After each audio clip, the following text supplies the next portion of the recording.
Hello everyone, welcome back to our channel. I hope आप सब अच्छे होंगे। तो चलिए आज हम पॉलिटी की क्लास 3rd स्टार्ट करेंगे। इससे पहले मैं आपको 2 क्लास करा चुकी हूँ। उसमें मैंने पॉलिटी के जो हमारे जो संविधान है उसके भाग 1 डिस्कस किया था। उस भाग में 4 आर्टिकल थे, मैंने आपको बताया था।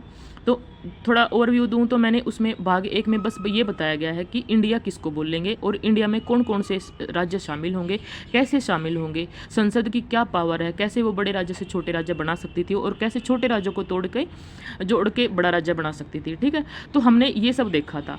तो अब देखो, देश तो बन चुका है, ठीक है, राज्य भी बन चुके हैं। तो भाग 2 में हमारे संविधान निर्माताओं ने क्या बताया कि देखो, भौगोलिक सीमा तो तय हो चुकी है कि कौन सा भारत है, कौन सा राज्य है, लेकिन अब बात की जाएगी इसमें रहने वाले नागरिकों के बारे में। ठीक है, तो भाग 2 क्या है, बेसिकली उसमें 5 आर्टिकल हैं। आर्टिकल 5 से लेकर के आर्टिकल 11 तक। ठीक है, 5 अनुच्छेद दिए गए हैं। इन 5 अनुच्छेदों में बस एक ही बात बताई गई है कि भारत के कौन कौन से नागरिक होंगे और कौन से ऐसे व्यक्ति हैं जिनको नागरिकता नहीं मिलेगी, या फिर कौन से ऐसे व्यक्ति है या उसके लिए क्या कंडीशन है कि वह भारत का नागरिक है या नहीं है। ठीक है, देखो, हर चीज़ ना संविधान निर्माता तो बस बता के चले गए हैं, वो ज़्यादातर पावर तो हमारी संसद को दे के गए हैं। ठीक है, तो चलिए आगे डिस्कस करते हैं। हम आते हैं अपनी क्लास पर। तो चलो आते हैं टॉपिक पर। देखो, आज हम बात करेंगे भाग 2 की। ठीक है, भाग 2 में कितने आर्टिकल दिए गए हैं? 5 से 11 तक। ठीक है, 5 से 11 तक जितने भी आर्टिकल है ना, उन सब में हमारी नागरिकता के बारे में डिस्कस किया गया है, किस किस व्यक्ति को कैसे कैसे नागरिकता मिलेगी। ठीक है, तो ये नागरिकता से रिलेटेड है। तो आपसे क्वेश्चन ये पूछेगा कि भाग 2 किससे रिलेटेड है। ठीक है ना, एक क्वेश्चन तो यही बन रहा है, तो आप क्या बोलोगे? भाग 2 नागरिकता से रिलेटेड है। ठीक है, या फिर आपसे ये पूछ लेगा कि भाग 2 के तहत जो नागरिकता है वो किन आर्टिकल के तहत हमें दी गई है, तो आर्टिकल 5 से 11। ठीक है, तो आपसे ये घुमा फिरा के ये तीनों क्वेश्चन बनाकर वो पूछ सकता है। ठीक है, एसएससी बैंकिंग के तो यही क्वेश्चन होते हैं, बाकी यूपीएससी थोड़ा डीप में जाता है।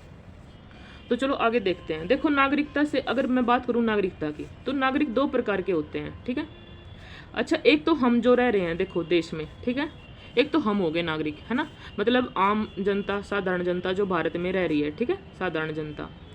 दूसरा, विदेशी पर्यटन आ गए भाई, ठीक है ना, घूमने आए हैं। ठीक है, तो क्या ये जो घूमने आया हुआ है वीजा लेके, क्या वो भारत का नागरिक हो जाएगा? नहीं होगा ना भाई, ऐसे तो हर कोई नागरिक बन जाएगा, फिर नागरिकता का महत्व ही क्या रह गया। ठीक है, तो इस तरीके से देखते हैं। चलो अब आगे डिस्कस करते हैं। वैसे भी अगर कोई आया भी है तो अगर वो कितने साल तक रहे यहाँ पर लगातार, तब जाके उसको नागरिकता मिलती है, इन सब पॉइंट के बारे में। तो देखो, जो नागरिकता है ना, वो पहले तो ये देखो कि वो दी कितने प्रकार से दी जाती है। तो देखो, पांच बात बोली गई हैं। 5 आर्टिकल हो गए ना ये। तो देखो, आर्टिकल 5 में क्या बात बोली है संविधान निर्माताओं ने, जो अनुच्छेद 5 है उसमें बात बोली है कि जन्म के द्वारा नागरिकता। ठीक है, जन्म के द्वारा नागरिकता। अच्छा, एक बात और मैं आपको बता दूं कि नागरिकता देनी क्यों पड़ी। ठीक है, मतलब देखो, कुछ अधिकार होते हैं जो हम देश के नागरिकों को ही मिलते हैं, ठीक है, जो विदेशी नागरिकों को नहीं मिलते हैं। इसी वजह से हमारे, जैसे वोटर कार्ड हो गया हमारा, तो ये हमारे पास होना क्यों जरूरी है? आजकल तो देख लो ना आप, आधार कार्ड कितना कंपलसरी हो गया है हर जगह, एग्जाम फॉर्म के लिए भी, जॉब के लिए भी, हर जगह दिखाना पड़ता है। आजकल तो हॉस्पिटल वगैरह हर जगह दिखाना पड़ता है। तो देखो, अब क्यों दिखाना पड़ रहा है? क्योंकि उसमें यही तो बताया गया है कि हम भारत के फलानी जगह पे रह रहे हैं और ये हमारी डेट ऑफ बर्थ है और हम इस कास्ट या इस जाति से संबंधित है। ठीक है, ये सब बातें बताई जाती है, तो हमें बताना पड़ता है। ठीक है, तो इसके लिए वजह क्या थी? देखो, एक होता है भारत के नागरिक, ठीक है, तो भारत के नागरिक होंगे तो भारत जो अपने देश में भाई अपने लोगों को कुछ स्पेशल सुविधाएं देगा ना, ठीक है, जो विदेशियों को नहीं मिलेंगी। मतलब विदेशियों को कुछ ही अधिकार मिलेंगे, बाकी सारे नहीं मिलेंगे। ठीक है, और एक होते शत्रु देश जिनके साथ हमारा युद्ध चल रहा है। ठीक है, तो इन केस से तो हमें और भी ज़्यादा सतर्क रहना पड़ेगा। ठीक है, अब देखो, शत्रु देशों में तो 2 ही आते हैं, एक तो पाकिस्तान आता है हमारा, ठीक है, और दूसरा अभी मतलब बांग्लादेश को लेकर भी संशय रहता है हमारे देश में। बाकी तो सारे देशों को लगभग मिल ही जाता है, ओसीआई वगैरह। ठीक है, ओसीआई और ये सब है क्या, ठीक है ना, ये सब मैं आपको बाद में बताऊंगी। अभी आप इतना समझ लो कि नागरिकता का जो कार्ड है वो बनाना क्यों पड़ा। ठीक है ना, ये जो वोटर कार्ड है, आधार कार्ड है, इन सब के लिए हमें नागरिकता होनी जरूरी है हमारी। और वो इसलिए जरूरी है कि जो भारत का नागरिक होगा ना, उसको कुछ विशेष सुविधाएं दी जाएंगी। जैसे कि आप ये देखो, एक है आर्टिकल 15।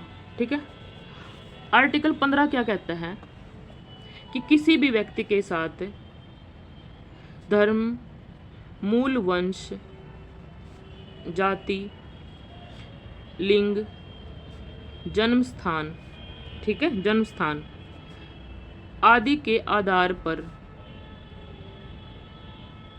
भेदभाव नहीं किया जाएगा। अब ये किसको मिल रहा है? हमारे देश के नागरिकों को मिल रहा है ना ये अधिकार। देखो मतलब आप हिंदू हो, मुस्लिम हो, जो भी जिस धर्म को हमारे देश ने मान्यता दे रखी है, उस धर्म का कोई भी व्यक्ति भारत का हो, उसके साथ कोई भेदभाव नहीं होगा, ठीक है। इसलिए भी जरूरी है नागरिकता, ठीक है। तो दूसरा, मूल वंश। अगर हम भारत के किसी भी मूल वंश से संबंधित हैं, आप लोगों ने कई बार सुना होगा कि कोई भी साइंटिस्ट है या फिर कोई खिलाड़ी है, जिसके कहते हैं ना कि सुनीता विलियम्स ही देखो, जो नासा में काम करती थी, अंतरिक्ष में रहने का रिकॉर्ड बनाया था। तो भारत क्या बोलता है कि भारतीय वंश की सुनीता विलियम्स। तो देखो वो है तो नागरिक अमेरिका की, बट कभी कहीं ना कहीं उनका जो वंश है ना, बहुत ही पुराने टाइम से जुड़ा हुआ होगा भारत से, ठीक है। देखा होगा आपने कई बार ऐसे तो खबरों में आते रहते हैं कई बार, जो बड़े बड़े नाम होते हैं ओब्वियसली, जो देखो क्रिमिनल माइंड का कोई होगा, किसी आतंकवादी को ये थोड़ी बोलेंगे कि ये भारत वंश का है ना। जो भी अच्छा काम करता है, कुछ ना कुछ मेडल ले लेता है, उपाधि ले लेता है, उसी से हर कोई जैसे जोड़ने की कोशिश करता है अपने रिश्ते नातों को, है ना।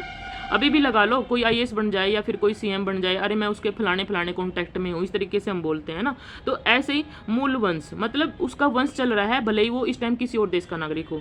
या फिर जाति के आधार पर, देखो किसी भी जाति का हो, ठीक है ना, गुज्जर हो, जाट हो, ब्राह्मण हो, कोई भी जाति का हो। या फिर लिंग, लिंग का मतलब है भाई स्त्रीलिंग पुल्लिंग, यानी महिला और पुरुष दोनों में विभेद नहीं किया जाएगा, ठीक है। दूसरा, जन्म स्थान के आधार पर, इन सब के आधार पर विभेद नहीं किया जाएगा। किन के साथ भेदभाव नहीं होगा? जो भारत के नागरिक हैं, ठीक है। तो आर्टिकल 15 के तहत इनको बेनिफिट मिल गया, ठीक है। एक और बेनिफिट मिलता है आर्टिकल 16, ये मैं आगे बताऊंगी आपको, जो फंडामेंटल राइट हैं ये हमारे, ठीक है। तो अभी मोटा मोटा मैं बता रही हूँ आपको क्यों नागरिकता की जरूरत पड़ती है, क्यों हम वोटर कार्ड, आधार कार्ड लेके घूमते हैं। देखो ये है अवसर की समानता। अवसर की समानता का मतलब ये है कि कोई भी नौकरी लेनी है हमें, ठीक है, किसी भी राज्य में लेनी है, तो कोई भी जॉब निकले हम भर सकते हैं, ठीक है। तो मतलब अवसरों की समानता वो भी किसको मिलेगी? जो भारत के नागरिक हैं उन्हीं को मिलेगी, ठीक है। फिर दूसरा आता है आर्टिकल 19 और आर्टिकल 29, ठीक है। 19 आपको पता ही है, अभिव्यक्ति की स्वतंत्रता, ठीक है ना। ये 19 बहुत बड़ा आर्टिकल है। अभी मोटा मोटा आप ये समझ लो कि अभिव्यक्ति की स्वतंत्रता, क्योंकि ये अलग से मैं कराऊंगी, बहुत ही लंबा टॉपिक हो जाता है। तो आर्टिकल 19 में जो है भी प्रावधान किए गए हैं, उसका बेनिफिट हमें मिलता है। अच्छा, धर्म, अपने धर्म का प्रचार करना, ठीक है ना, अपने धर्म को मान्यता प्राप्त करना, इन सब का भी अधिकार हमें मिलता है, ठीक है। और फिर आता है 30, जैसे अपनी संस्कृति और शिक्षा या फिर भाषा, ठीक है। कुछ होते हैं ना जो मतलब देखो, जो अल्पसंख्यक लोग होते हैं ना, वो दो आधार पर हैं भारत में, एक तो धर्म के आधार पर और एक भाषा के आधार पर, ठीक है। तो जैसे मुसलमान हो गए, ये धर्म के आधार पर अल्पसंख्यक है। कुछ भाषा के आधार पर भी होते हैं। भाषा के आधार पर आप मतलब ऐसे लगा लो कि जैसे कोई ये चले जाओ, आप साउथ में चले जाओ, ठीक है, तो वहाँ पर हिंदी भाषी ही अल्पसंख्यक हो जाएंगे, क्योंकि वहाँ हिंदी बहुत कम लोगों को आएगी। अच्छा, नॉर्थ में लगा लो आप, यहाँ पर हरियाणा में लगा लो, हरियाणा में कोई कन्नड़ दिखता है क्या आपको? मद्रासी दिखता है? नहीं दिखता ना, तेलुगु वाला नहीं दिखता। तो यहाँ पर भाषा के आधार पर अल्पसंख्यक हो गए हैं, ठीक है। तो भारत में जो है ना, दो ही प्रकार के अल्पसंख्यक की बात की गई है, एक धर्म के आधार पर। अब धर्म के आधार पर देख लो आप, जो ये हैं, क्या नाम है इनका, जैन धर्म वाले हो गए, ठीक है। अच्छा, बौद्ध धर्म वाले हो गए, मुसलमान हो गए, ये सब धर्म के आधार पर अल्पसंख्यक हैं, ठीक है। हिंदू जो है वो बहुसंख्यक है। लेकिन कुछ राज्य ऐसे भी हैं, जैसे आप उत्तर पूर्व में चले जाओ, वहाँ पर क्या है, वहाँ पर हिंदू ही अल्पसंख्यक हो जाते हैं, ठीक है। वहाँ पर हिंदू धर्म के कम लोग हैं, ठीक है। तो हर स्टेट वाइज ना अल्पसंख्यक और बहुसंख्यक बदलते रहते हैं, चाहे वो धर्म के आधार पर हो, चाहे भाषा के आधार पर हो। तो देखो, अगर किसी स्टेट में जा करके, अब यहाँ देख लो आप, अगर हरियाणा वाला कोई चला गया, ठीक है, तेलुगु, कन्नड़, मराठा में चला गया, तो जा करके वहाँ पर अब वो भाषा के आधार पर अल्पसंख्यक, तो उसको कुछ आधार होने चाहिए, ठीक है ना, कुछ राइट हैं उसके, कि वो वहाँ भी अपनी नौकरी कर सकता है, अपना जीवन यापन कर सकता है, ठीक है। तो जो राज्य सरकार है वो ऐसा नहीं बोलेगी कि तुम्हें यहाँ की भाषा नहीं आती, तुम्हें यहाँ से निकालते हैं, ठीक है। जो भी भारत के अंदर जो भाषा है ना, 22 भाषा, उन सारी भाषाओं को जानने वाला व्यक्ति कहीं भी उसके साथ कोई भेदभाव नहीं किया जाएगा। इनमें से एक भाषा जानता हो बस, ठीक है, बस एक भाषा जानता हो। जो भारत की जो भाषा है ना, 22 भाषा दी गई हैं, उनमें से एक भाषा भी जानता हो तो वो भारत का नागरिक होगा, उसको सुविधाएं दी जाएंगी, ठीक है। अच्छा, फिर क्या होता है, और कौन से अधिकार हैं भाई जो भारत के नागरिकों को हैं? ये मैंने देखो, अभी तक हमने नागरिकता का चैप्टर स्टार्ट नहीं किया है। मैं उससे पहले आपको ये बता रही हूँ कि नागरिकता होनी जरूरी क्यों है, क्या बेनिफिट मिलते हैं अगर हम भारत के नागरिक हैं तो, ठीक है। तो अब देखो, जैसे बड़े बड़े सरकारी पद हो गए, लाइक राष्ट्रपति हो गया, ठीक है, राष्ट्रपति हो गया, या फिर उपराष्ट्रपति हो गया, ठीक है। अच्छा, या फिर देखो हाई कोर्ट या फिर सुप्रीम कोर्ट के जो जज हैं, बड़े बड़े संवैधानिक पद लगा लो आप, ठीक है, हाई कोर्ट या फिर सुप्रीम कोर्ट के जज हो गए, ठीक है, राज्यपाल हो गए, महाधिवक्ता, ठीक है, कुछ ऐसे बड़े बड़े पद हैं जिन पर, और या फिर देखो संसद की सदस्यता होने के लिए, ठीक है, राज्य विधानमंडल हो या फिर राज्य विधान परिषद हो, ठीक है, ऐसी संसद में लोकसभा हो चाहे राज्यसभा हो, ठीक है। तो ये सब कुछ ऐसे पोस्ट हैं, या फिर कोई भी गवर्नमेंट पोस्ट का अधिकारी हो भाई जो केंद्र सरकार के अधीन काम करता है, ठीक है, उस पर सिर्फ भारत का नागरिक ही अपना आवेदन कर सकता है, बाकी और नहीं कर सकता, ठीक है। अच्छा, एक वोट डालने का अधिकार वो भी सिर्फ भारत के नागरिकों को ही है, ठीक है, और चुनाव लड़ने का अधिकार वो भी सिर्फ भारत के नागरिकों को ही है। देखो, जो दूसरे जिनको भारत के नागरिकता प्राप्त नहीं है वो आते हैं, घूमते हैं, फिरते हैं, खाना खाते हैं, आराम से सब करते हैं, बट उनको ये अधिकार नहीं मिलेंगे जो हमें मिल रहे हैं, ठीक है। तो चलो अब आते हैं हम अपने नागरिकता वाले टॉपिक पर वापस कि नागरिकता है क्या। तो देखो, फर्स्ट इसमें दिया हुआ है जन्म के द्वारा, ठीक है। देखो, ये बिल्कुल जब हमारे जो संविधान निर्माता है ना, तब की बात है ये, जब भारत आज़ाद हुआ है और हमारा संविधान लागू हुआ है, ठीक है। तो संविधान लागू कब हुआ? 26 जनवरी 1950 को, ठीक है। तो ये बिल्कुल तब की बात है। तो अभी देखो, उन्होंने मोटा मोटा सा पॉइंट ऑफ व्यू बना दिया, क्योंकि उस टाइम तो मारकाट चली हुई थी ना भाई, उस टाइम तो। और वैसे भी देखो, इस दुनिया में कोई भी चीज़ ना परफेक्ट नहीं बनती है, उसमें संशोधन की चीज़ हमेशा टाइम टू टाइम पड़ती ही है। आज कोई रूल अगर हम बना देते हैं तो वो आज के लिए अच्छा होगा, हो सकता है वो आने वाले 10 साल के लिए उसमें कुछ सुधार करना पड़े। और कोई भी व्यक्ति हो या कोई भी, उसमें हमेशा सुधार की जरूरत पड़ती है। ऐसे ही कानून है, उनमें भी टाइम टू टाइम सुधार की जरूरत पड़ती है। तो जो संविधान निर्माता है उन्होंने क्या किया कि अभी कुछ 5 तरीके बता दिए संसद को, और फिर बाद में क्या बोल दिया, ऐसे मोटा मोटा डिफाइन नहीं किया, बस ये बता दिया कि अभी के लिए आप इस तरीके से इनको नागरिकता दे दो, लेकिन सारी पावर किसको दे दी? संसद को दे दी। संसद को बोला कि आप ये डिसाइड करोगे कि भारत का नागरिक आगे जाके कैसे बनेगा और कैसे नहीं बनेगा, ठीक है। आप चाहो तो उनकी नागरिकता को मतलब अपने मन की मर्जी से हटा भी सकते हो और दे भी सकते हो, लेकिन पूरी उनकी मर्जी भी नहीं चलेगी। चलो देख लेते हैं एक बार आगे, ठीक है।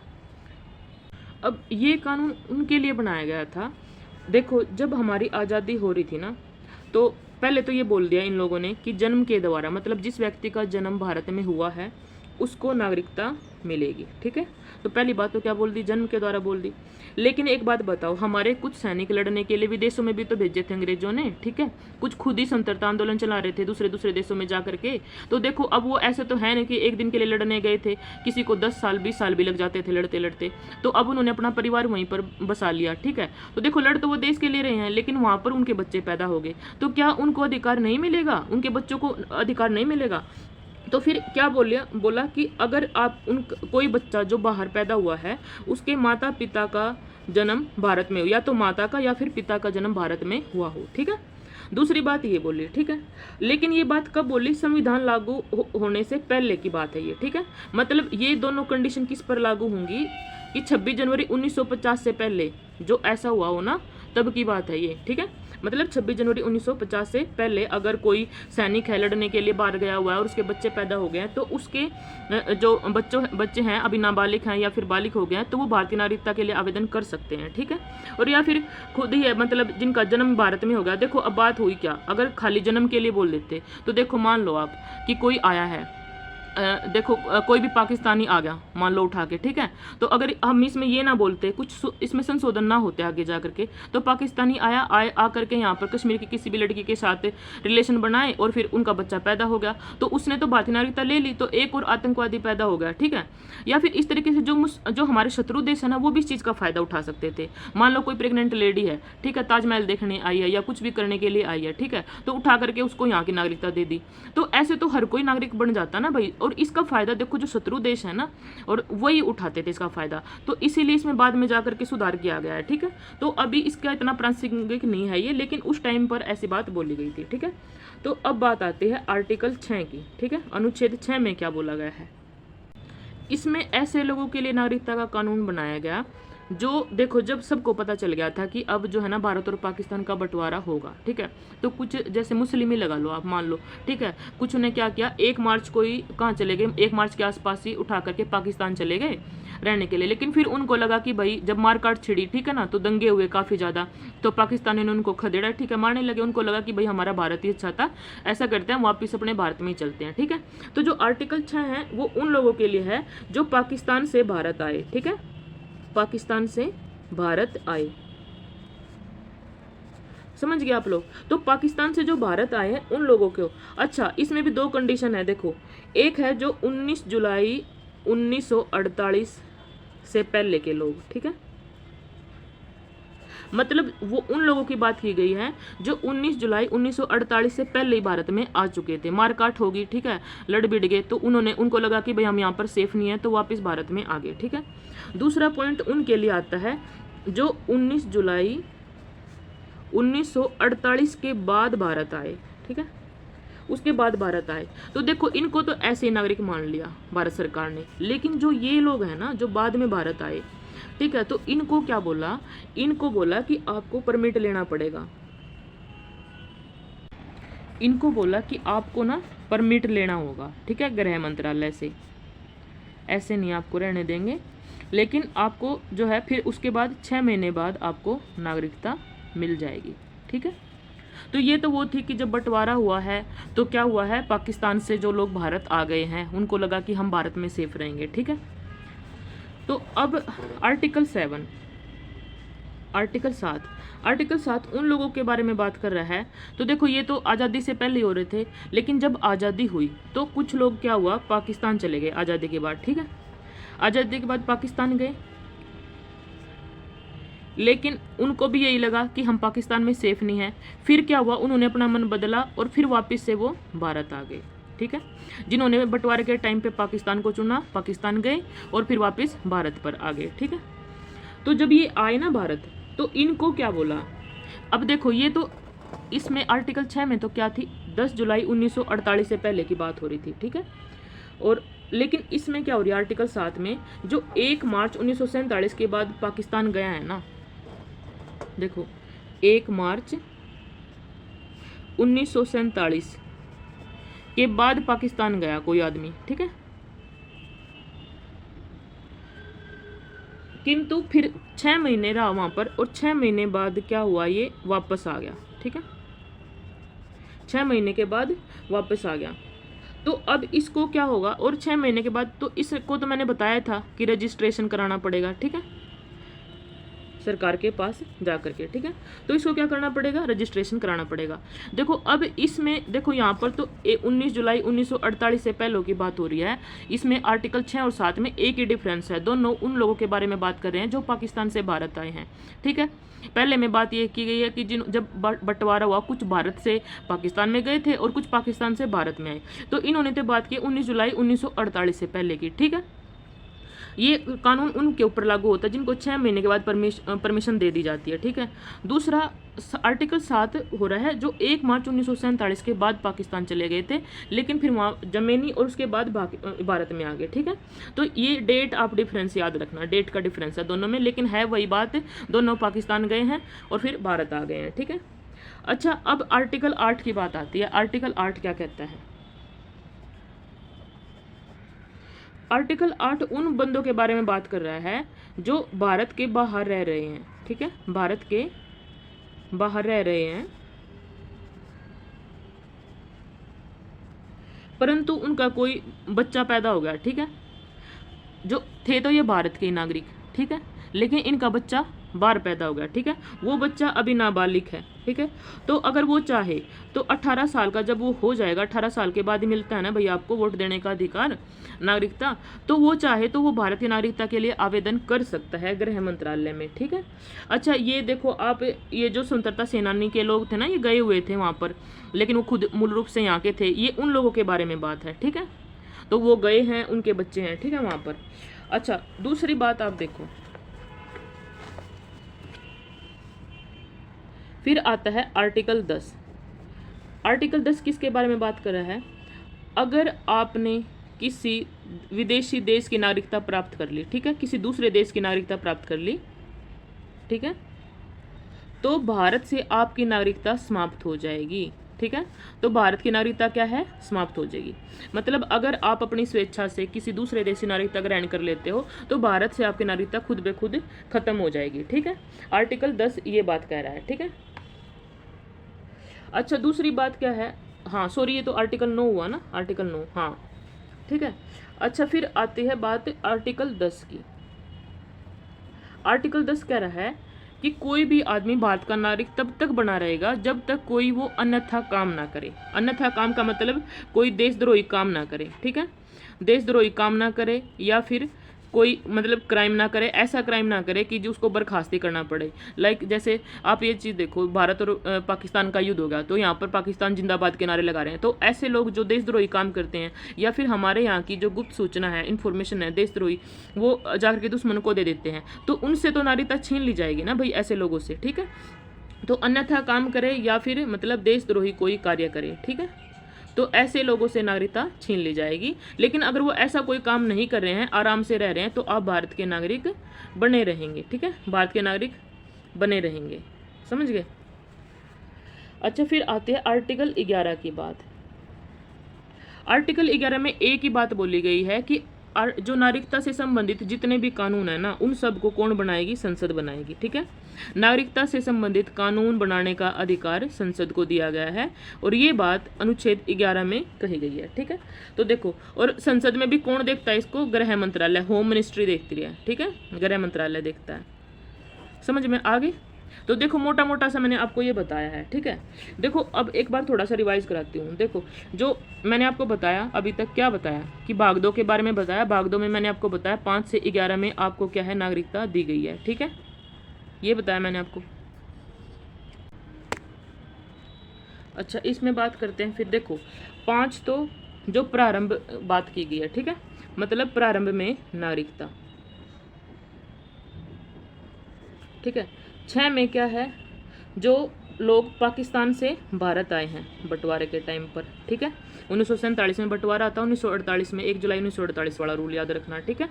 1948 से पहले वो आज़ादी के बाद भारत में आ चुके हैं, ठीक है। दूसरा, जो पाकिस्तान से भारत गए, सॉरी, भारत से पाकिस्तान गए और फिर वापस भारत में आते हैं, उन लोगों की नागरिकता, ठीक है। 8वें में मैंने आपको बताया था जो विदेशी लोग हैं, मतलब भारत के लोग थे, विदेश में रह रहे थे, लड़ने चले गए थे, उनके बच्चों को नागरिकता, ठीक है। अच्छा, फिर मैंने आपको बताया था कि आपकी नागरिकता बनी रहेगी, ठीक है ना, आपकी नागरिकता को समाप्त भी कर सकते हैं, ये अधिकार दिया गया है 9 किसमें, आर्टिकल 9 में ये बात बोलेगी कि कैसे आपकी नागरिकता, अगर आपने किसी विदेशी देश की नागरिकता हासिल कर ली है, ठीक है, भारत की, तो भारत की नागरिकता खुद ब खुद आपकी खत्म हो जाएगी, ठीक है, अगर आप किसी भी देश की नागरिकता को ग्रहण कर लेते हैं। दूसरी बात यह कि अगर आप कोई देशद्रोही कार्य करते हैं, ठीक है, कोई अन्यथा कार्य करते हैं, तो फिर आपकी नागरिकता छीन ली जाएगी, ठीक है। और 11 में मैंने आपको बताया था कि संसद के पास पावर है कि वो नागरिकता से रिलेटेड सारे कानून बनाएगी, कैसे नागरिकता देनी है, कैसे नहीं देनी है, ये बात कौन डिसाइड करेगी, संसद। देखो, जो संविधान निर्माता है वो बस इतनी बात बोल के गए थे, ठीक है। तो फिर संसद अपना काम शुरू करती है। संसद क्या करती है, आज़ादी के बाद, ठीक है, इलेक्शन हो चुके हैं, इलेक्शन तो क्या ही हुए थे, वो सेलेक्ट हो चुकी है, सरकार बैठ के काम कर रही है। संसद क्या करती है, एक नागरिकता एक्ट बनाती है, नागरिकता अधिनियम 1955, ठीक है, बनाती है नागरिकता अधिनियम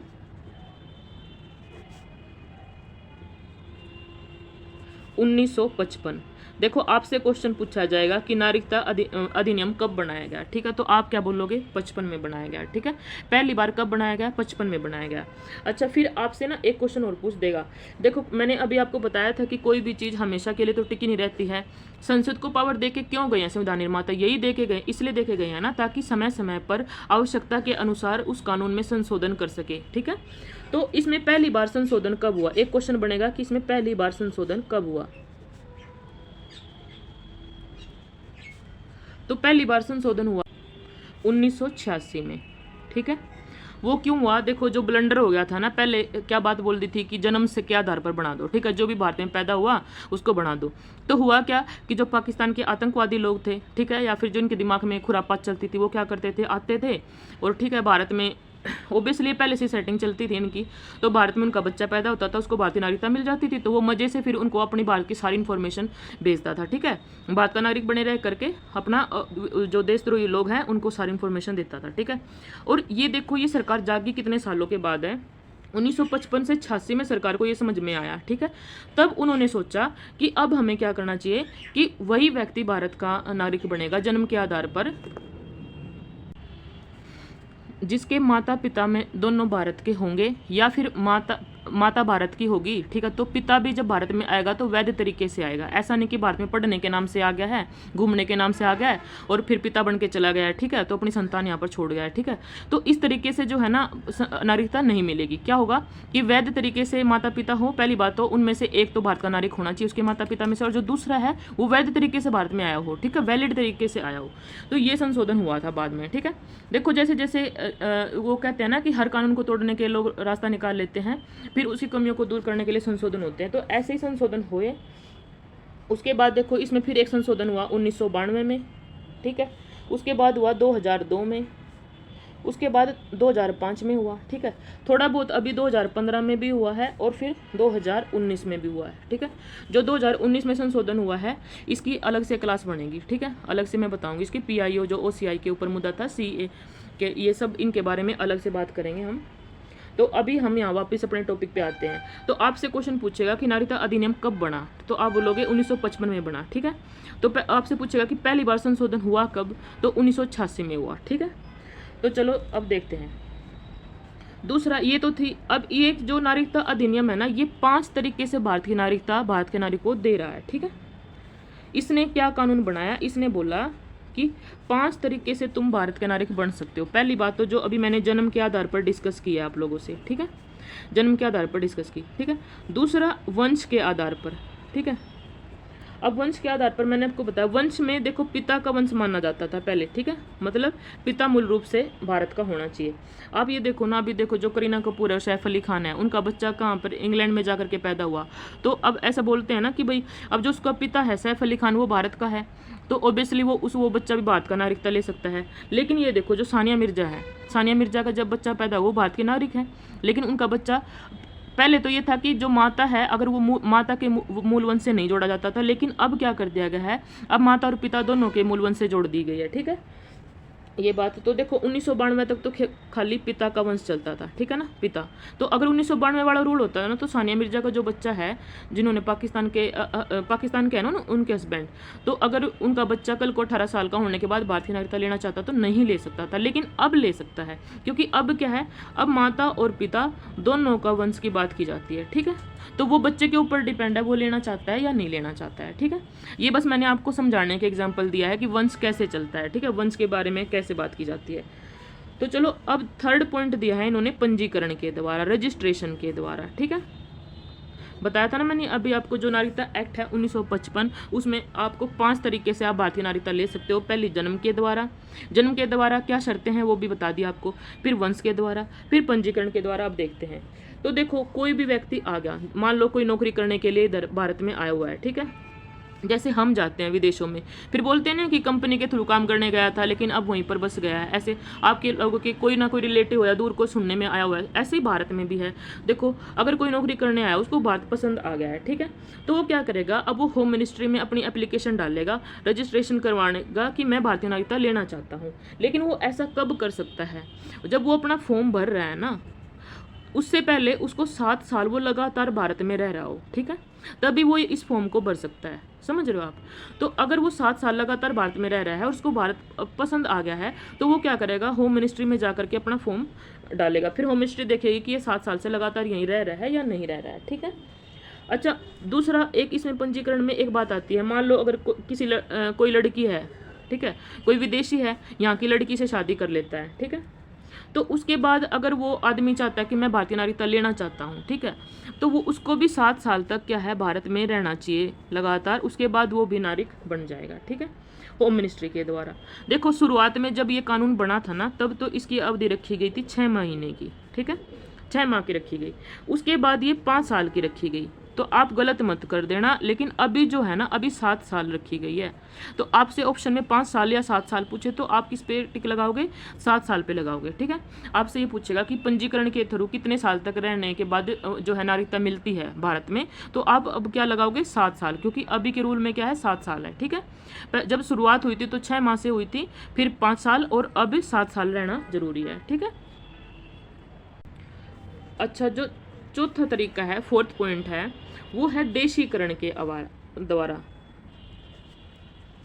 अब ये देशीकरण होता क्या है? देखो, नेचुरलाइजेशन, मतलब कोई भी आदमी है वो विदेशी नागरिक है, ठीक है, लेकिन वो जो है ना कला विज्ञान, मतलब साइंटिस्ट लोग, कला मतलब आर्टिस्ट लोग, बॉलीवुड वाले जितने भी लगा लो आप, या किसी भी प्रकार की कला हो, या फिर भारतीय भाषा को जानता हो, ठीक है, भारतीय भाषा को जानता हो, ऐसे लोग, देखो, या तो कोई साइंटिस्ट है, बहुत अच्छा साइंटिस्ट है, फेमस है, ठीक है, जैसे सुनीता विलियम्स थी, और या फिर कोई कला में बहुत अच्छा है, या फिर जो भारत की भाषा को जानता है और भारत में रहने का इच्छुक है, ठीक है, जैसे कि, तो इनमें से ये लोग भी भारत में रहने के लिए, भारतीय नागरिकता के लिए अप्लाई कर सकते हैं।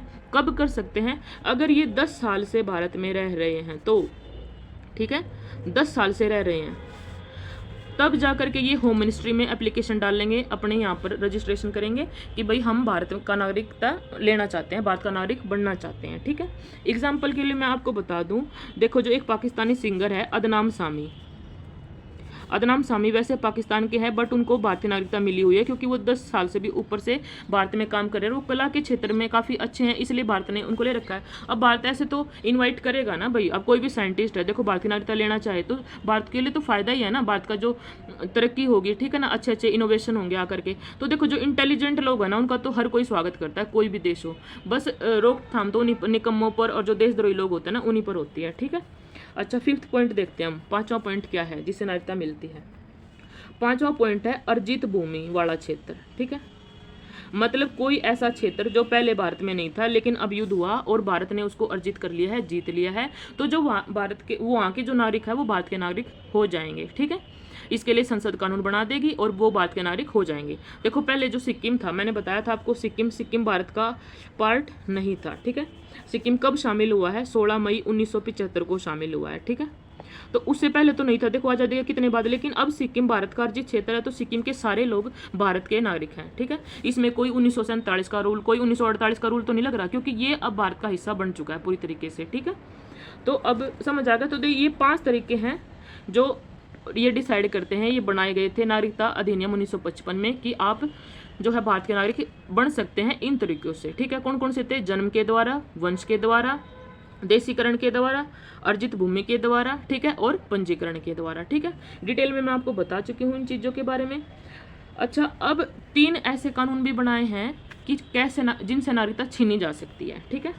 आपकी नागरिकता आपसे छीन ली जाएगी, नागरिकता समाप्त कर दी जाएगी, कब कर दी जाएगी उनके बारे में भी डिस्कस कर लेते हैं। ऐसे 3 बातें बोली गई हैं, ठीक है।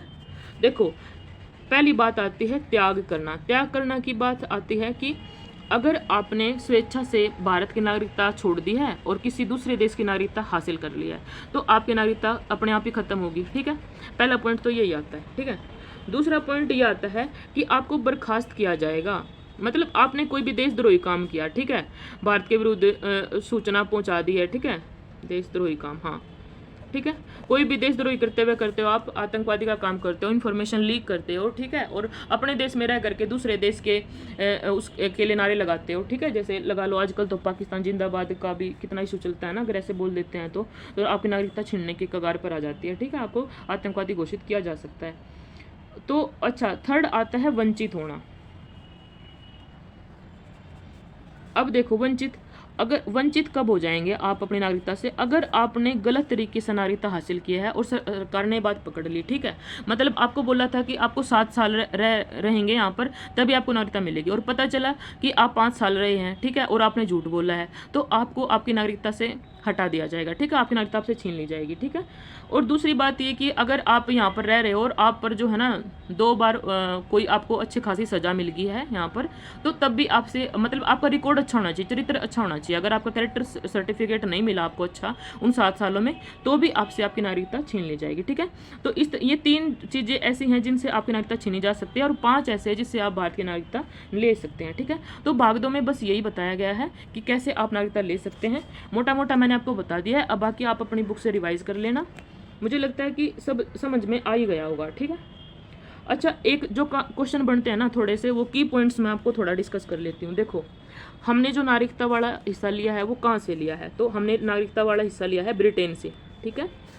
आपसे एक क्वेश्चन पूछेगा ठीक है, पहला क्वेश्चन तो यही में तो हमने कहाँ से लिया है, ब्रिटेन से लिया है, नागरिकता वाला क्वेश्चन।